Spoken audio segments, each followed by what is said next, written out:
Sinead O'Connor wasn't who I thought she was.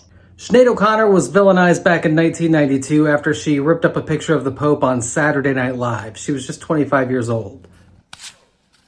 Fight the real enemy.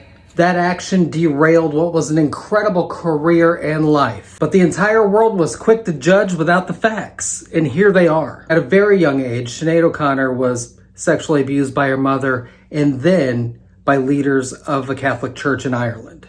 Her mother passed away when Sinead was just 18 years old, and she only had one thing left that belonged to her mother, and that was a picture of the Pope. To bring attention to sexual abuse in the Catholic Church and dealing with other issues she had with her mother and her own abuse, she tore the picture of the Pope up on Saturday Night Live. That abuse is also why Sinead O'Connor shaved her head. It wasn't to get attention in show business, it was so she would not be the object of the male gaze. Then there's that moment when she performed on the Grammys. Since the Grammys would not recognize the rap category on TV, this is what Sinead O'Connor did.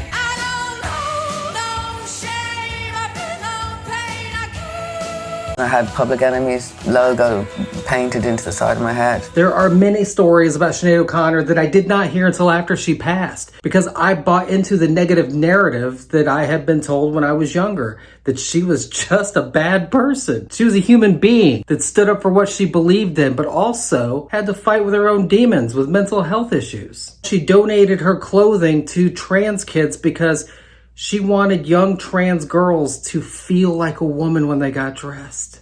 She went on to forgive her mother, but said that her sister couldn't forgive her. In an interview, Sinead O'Connor said she spoke to her mother in a dream. Said to my mother, "Are you not upset that my sister can't forgive you?"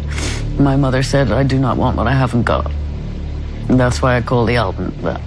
And when I cried in that video, it was my mother I was thinking about. All the flowers that you planted, mother. Then in January of 2022, at the age of 17, Sinead O'Connor's son Shane took his own life. And this is something that Sinead never got over. In fact, just a week before she passed away, the singer recently reflected on her 17-year-old son Shane's suicide, writing that she's been lost ever since. and that he was the only person that truly loved her unconditionally. Being an advocate for victims. If you're going to admit that a girl who's been raped should be allowed to leave the country for having an abortion, then why not come right out and admit she should be allowed to have it here?